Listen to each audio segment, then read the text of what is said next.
now we would like to take a look at chapter 2, section 2. We looked at 2.1 previously, and now we're moving on to 2.2. So in 2.2, we're going to introduce the idea of reference angles. And we're going to consider now trying to apply the work we did in acute triangles last time to then be used for any kind of an angle measurement whatsoever. So they go in this section immediately into defining reference angles and using terms and terminology.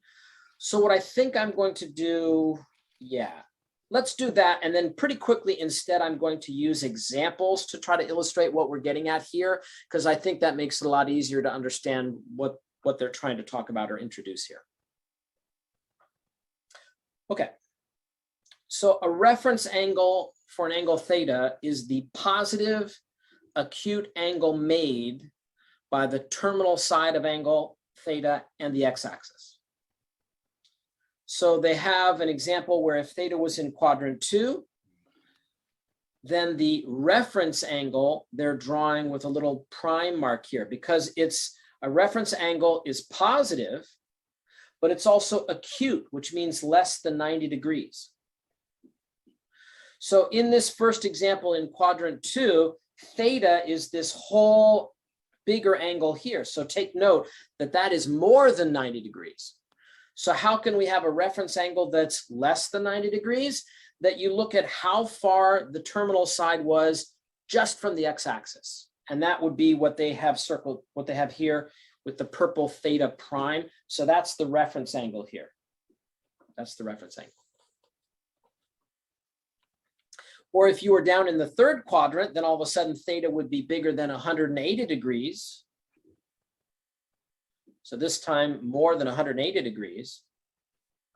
Over here, we were more than 90. And so again, they just look at the angle between the x-axis and the terminal side. And then all of a sudden, that's the reference angle. And if you go all the way down into the fourth quadrant, then again, you just look at the angle between the terminal side and the x-axis, and that's your reference angle. And again, keep it positive, because we could have had that angle in the fourth quadrant as a negative angle from x down to the terminal side, but they always give the positive value of that. And the idea behind that, so now I can maybe work to an example to illustrate this, is that if I imagine an angle like that, so let's say I go over here, and so here's my theta. Well, again, the way I would talk about the sine and the cosine of this angle is I would go to the point and I would make a direct line down to make a right triangle, because I would then be talking about the x value and the y value, because sine of the angle is the y value and cosine of the value is the x value of that point. So the reason they are making this idea of a reference angle is that in this case, this reference angle here is an angle in an acute triangle. So we can use all the work we did with the acute triangles in the last section when determining sine and cosine. So let's say I give specifics to try to see this through. Let's say in this example that theta was 150 degrees.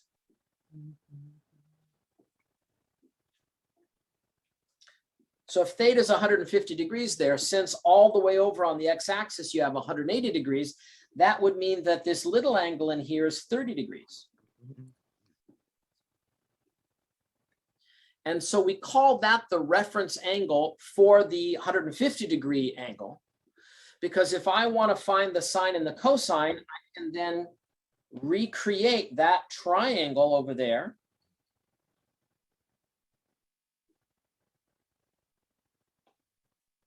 Knowing that this is 30 degrees, which means this is 60 degrees, and that I want to know what the x and the y values are in this triangle.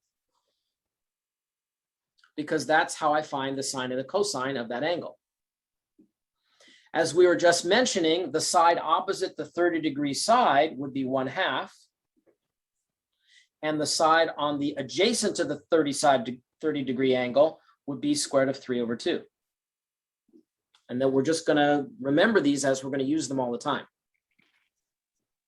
So that allows me to then label the point. So that means the point here, I know the length in the x direction is square root of 3/2, but I know I'm going to the left of the origin. So that means that coordinate is going to be negative square root of 3/2. And I know that the y value of that point is up above the x-axis, so it's positive, and I know the height is 1/2 because of this 30-60-degree triangle. So I know the y value is 1/2. And therefore, sine of 150 degrees is that y value of 1/2, and cosine of 150 degrees is the x value of that point, which is negative root 3/2.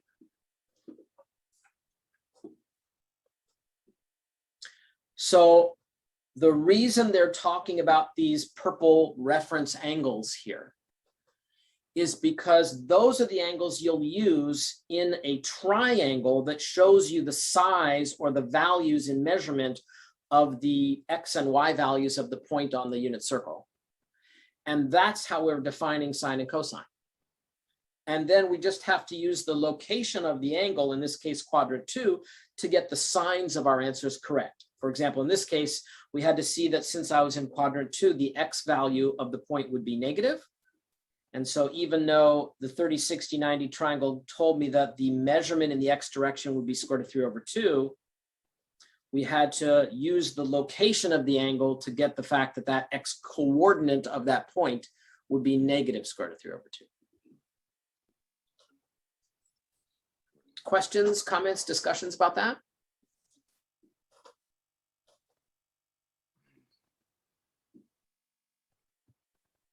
All right, so with that in mind, that's why they're talking about this reference angle. Like if I had another angle over here and I was trying to figure out sines and cosines of this real big angle, well, again, I'd be talking about this point on the circle. And if I draw a perpendicular and I make a right triangle, then I say, is that a 30, 60, 90? And I look over here to the reference angle to tell me what's going on in that triangle. And the reference angle will be this positive angle here between the terminal side of my main angle and the x-axis. So for example, if that turned out to be 60 degrees, well, then I have a 30, 60-degree triangle.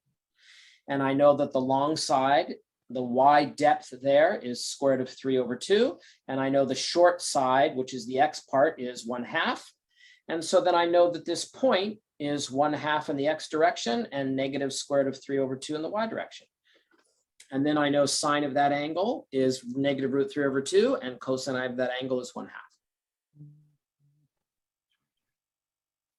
So that's the logic. That's an example of why we think about that thing that they're labeling as the reference angle. It's because that's how we translate an angle that's not an acute angle into one that is, in the purpose of doing sine, cosine, and things like that. Questions about that?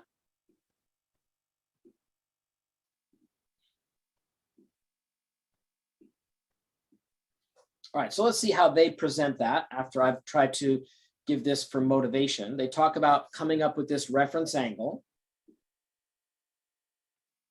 Common error is to find the reference angle by using the terminal side of theta and the y-axis. So they're saying make sure when you're doing the reference angle, you use the x-axis, not the y-axis, when looking at the terminal side. So they do some examples. If you have 218 degrees, so then we want to find that little angle over there. We know if the whole thing is 218, that the x-axis pointing to the left is at an angle measurement of 180. So then they use that to say, well, then if I subtract this part from the whole angle, subtract that part from the whole angle, then we get the reference angle.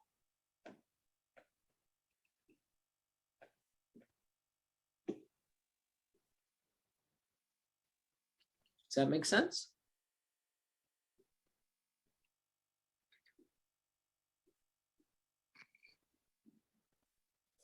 Okay. So, and then I give another example. If I'm going 307 degrees to go all the way around to here, and I want to know just what this part in here is, well, if I go around the complete circle, I get 360 degrees. So if I subtract 307 from 360, what are they saying? Divide 1387. Oh, that's the second one. 1387. Interesting. I was just looking at the one they have here with 307. Oh, that's just right here. Okay. I don't know where that first one is. Oh, I see. They're saying that's what you get after a bunch. All right. So we'll get to that in a sec. If I'm doing 307, well, then I know what's left between the angle and the x-axis is how far it would go to get to 360. So I could subtract 307 from 360 to see what the terminal side was. Now, what they did is they said, what if we started up here at 1387? Guess I should have read that part first. Well, that means they've gone around the circle a few times. So if you've gone around a circle a few times, then they're showing that first you have to get down to the last time you went around the circle. Every time you go 360, you end up right back where you started from. So to think about that, they'll show you a quick way to do it. But if I was at 1387 and I was like, oh, that's too big, I could say, well, let's take away a 360. That's one trip around the circle. And that would leave me with 1027. And then I could say, all right, well, that's still more than once around the circle. You could keep subtracting 360 so that you keep taking full circles around the circle out to see what the last time around left you. And if you keep doing that, repeated subtraction leads to division. And so if you divide 1387 by 360, you get 3.9. That means there's 3 times where you would have gone all the way around the circle, and only the last part did you not get all the way around. That's why you didn't get to 4 trips around the circle. So they're saying once you see it's 3.9, then take the 3 part, multiply it by 360, so that those first 3 trips around the circle are removed when you subtract that. And then you'll say on the 4th time around, I didn't get all the way. I got over to 307. And now I can finish off by saying what was left to get the reference angle. So this is a good example. I probably made it a little messier than I needed to in the explanation. Let's try that to see if that's something that you guys are completely confused by or not. Let's just go up here for a second and use some space. So give this a try on your own. Find the reference angle for theta equals 1000 degrees. So give that a try, and we'll give you a minute or two to give that a shot. If you want to share your answer, great. If not, give it a try either way, just to see if you can follow along with what we're doing. And then we'll look at people's suggestions, or I'll do it for you in a minute.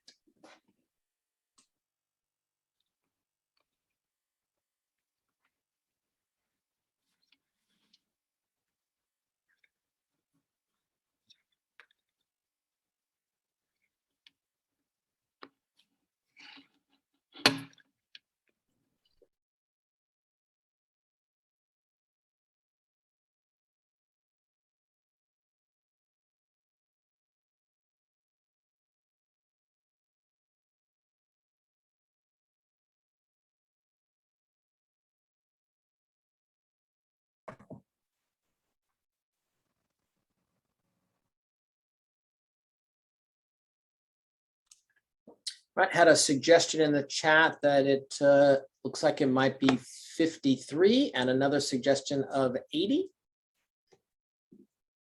I think it is 80. All right, another person says 80. And that's why we're playing around here. Now we got another person says 280.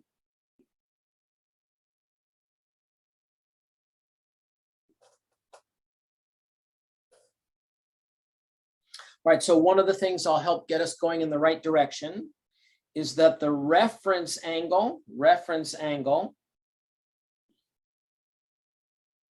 going up to our definition up here, always is an acute angle. So whatever you end up with your process, it needs to be an acute angle to be a reference angle, which means that it needs to be less than 90 degrees. There's my 1000. So perhaps the 280 value needs to be just adjusted further to get down to a reference angle or something like that. And you need to end up with less than 90 degrees.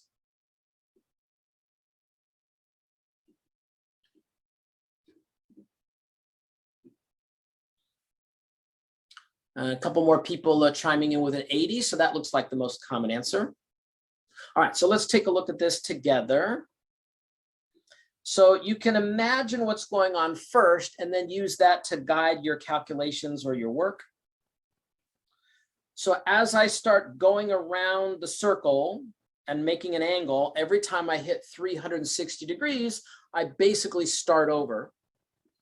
And so we want to subtract from 1000 degrees all multiples of 360 that we can get out of that.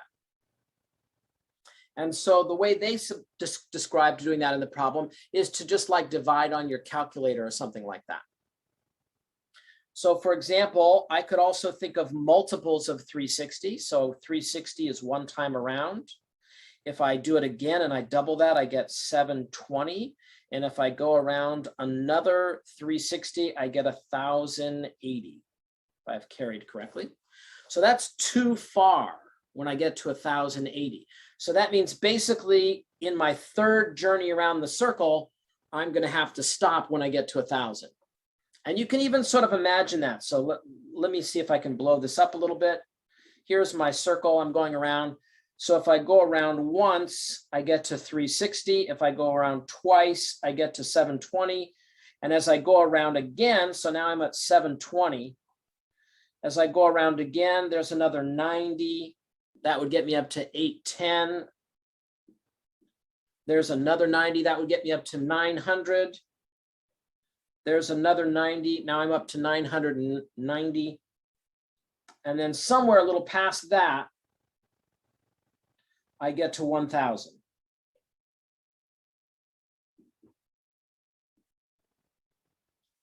So that's the idea of what's going on here. Now the reference angle when I'm sitting here at 1000 would be this angle with a positive number, because that angle is less than 90 degrees. And so we could ask ourselves how much is left there. There's lots of different ways to figure that out. They gave a little procedure, but I was kind of counting up my way along the way, or counting up as I went along the way. And so for here, when we got to 720, then here we were at 900. Let's do this. Here I was at 900 when I was going around. So this was at, oh, that's not going to be a good color choice. So down here, I was at 990. Sorry for the overwriting on the screen here. So then to get to 1000, I was only 10 more degrees over. That means that this little angle in here is 10 degrees.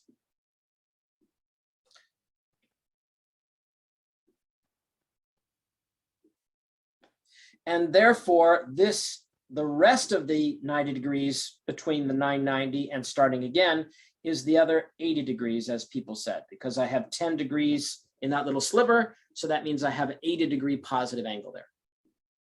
It has to be acute. Basically, if I was forming a right triangle here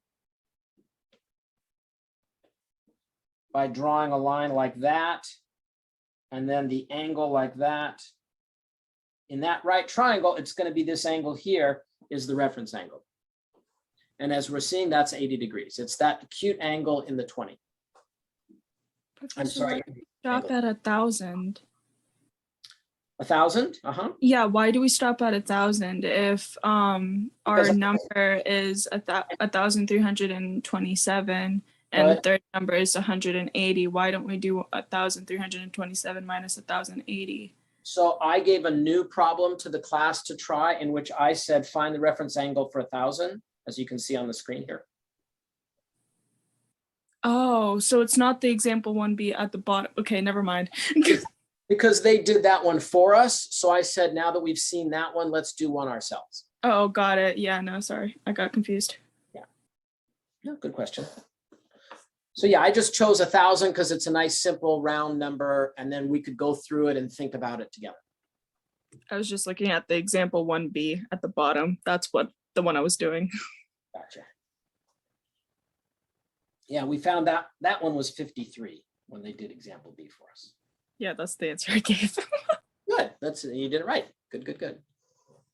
All right, so that's the idea. Now, why again is this helpful? Because if we know what that little triangle is in there, then we can use what we talked about last time, like SOHCAHTOA or something like that, where if we know one side, we can figure out the others. And then sine and cosine will be the X and the Y values on that triangle with the signs that are appropriate to whichever quadrant you ended up with that angle. That's the idea. All right, so let's see how they proceed with this. So as we were doing earlier, they are focusing, rightly so, on the quadrant that your angle lands in. It's very good to think about the quadrant that your angle lands in, because then you know the signs of the X and the Y coordinates of the point on that circle. And they can sort of give little formulas about how, if you're in third quadrant, then you notice how far are you past 180. Now they're saying if you're just talking about within one rotation and you didn't go around 5 times or something, well, then if you're in quadrant 3, you can just subtract 180 from where you ended up. If you're in quadrant 4, you can subtract 360 from where you added up. They're giving you these little basic sort of ideas for how you could figure out what the reference angle is when you're within one rotation of your angle between 0 and 360. So that's kind of a nice little summary. And that leads to another example. So if they told you are at 210 and you wanted a reference angle, well, then you'd want the angle just between the 210 place where you landed and the x-axis. So they subtract the 180 because you went past the 180 mark to get to 210, and you just want the part of the angle that was past 180. Notice that then the reference angle would be 30, and we get a 30, 60, 90 degree triangle, and then we can figure out X, Y, etc. For example, if this is the unit circle where R is 1, then I know this X value is the square root of 3 over 2. And I know this Y value has a depth of 1/2, and therefore that I know that point is square root of 3 over 2 with a Y value of -1/2. And so that would be the point, and then you could use sine would be the Y value there, so sine of 210 would be -1/2, and cosine of that angle, cosine of 210 would be square root of 3 over 2.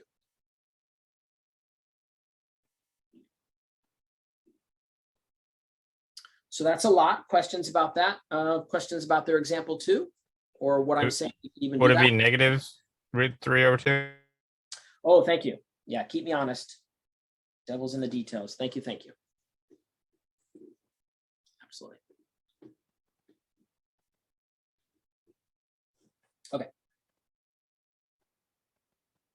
So now that's why the next thing they do is they talk about finding the trigonometric function values of a quadrant 3 angle. So they then take that and say, look, well, now we know, in this case, I'm not sure where they, so they're using their basic 30, 60, 90 degree values that aren't on a unit circle. And so I'm going to point that they're kind of doing the same thing I was just doing here, but yeah. I'm going to still stick with my unit circle version. Because then if we know those, then you could do sine or cosine as we just described, and they would back that up here. So finding trigonometric function values for any non-quadrantal angle. I don't know what that means. There's a vocabulary word I do not know, non-quadrantal. So they're saying they can break this into a step process. First, find the reference angle by seeing if you need to take away some 360s. So take away any 360s you need to get so it's within one rotation. Then find the reference angle based on that. Then based on that reference angle, find the trigonometric values. And that would work if you get a 30, 60, 90 or 45 or something like that.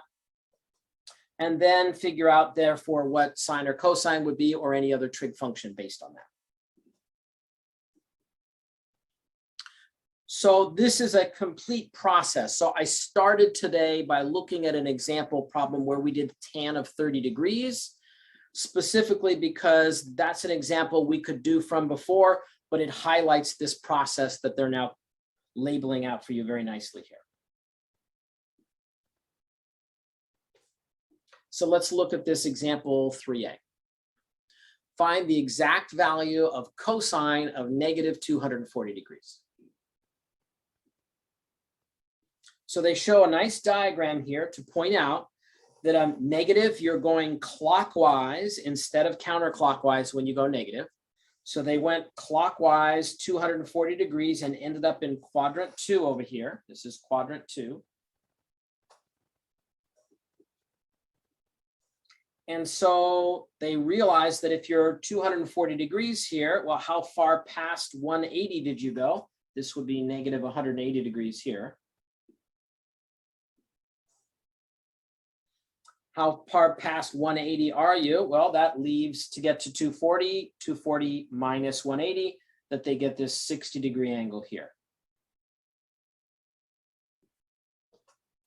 That's the reference angle. Now they did it by adding 360 to get into the right range and getting 120 and then getting a reference of 120, but I kind of did it a little bit more directly, same thing. So then if you can get that, then the question is, well, how do you then figure out the cosine of the angle that you would get? Cosine of minus 60 is one of the things they put here. They're bouncing it around. I'm really not sure why they're doing this relationship to this to this. I'm really not sure, honestly, why they're doing that way, because that doesn't really make sense to me. So here's what I would do. We drop a diagonal here. We want a point on the unit circle there. We now know that this is 60 degrees because that's our reference angle. And we know that this is 30 up here. So if I remind ourselves of what that would look like, if we have 60 and 30, then the short side is 1/2. The longer side is square root of 3 over 2. Because the hypotenuse is 1. So in this case, I can then figure out the coordinates of that point by using these measurements and the fact that it's in quadrant 2. So the x value is to the left of the y-axis, so it's negative. And the length in the x direction is 1/2 on the bottom there. So that's negative 1/2. The height up to this point on the unit circle is square root of 3 over 2. It is above the x-axis, so it's positive. So that's square root of 3 over 2. So those are the x and the y coordinates of the point on the unit circle. And that means those are the cosine and sine of the angle in question. And so we can see the x value is negative 1/2. And so that's why the answer is negative 1/2. I'm honestly a little confused about how this stuff here is supposed to be helpful. So. Questions, comments, discussions about how we could evaluate a trig function of an angle using a reference angle?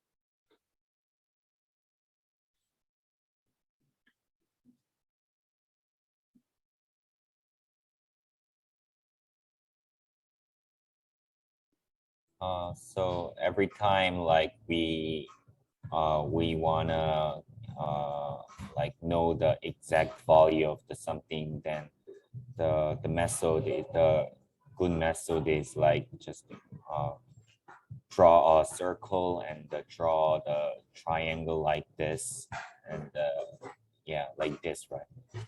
I would say yes. However, pretty quickly after you do this a few times, you don't need to draw the circle anymore. You know, there'll be some parts of the process that we're demonstrating here that you don't need to recreate every time. This is just designed to guide the process, to lead you to it. Notice that we ended up just choosing the values off of the triangle.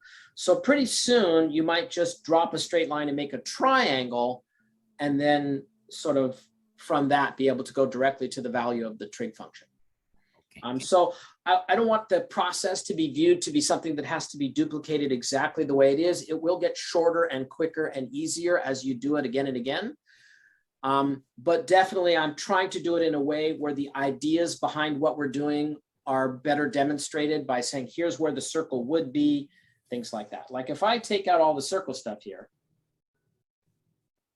I could have just said, look, at this point, I'm going to just drop a perpendicular, and then I know I have a 60, 30, 90 here. So if this was a unit circle, and I can say that without drawing it, then this would be square root of 3/2, and this would be 1/2. I could kind of have just done that and then come up with those coordinates of the point based on being in quadrant 2.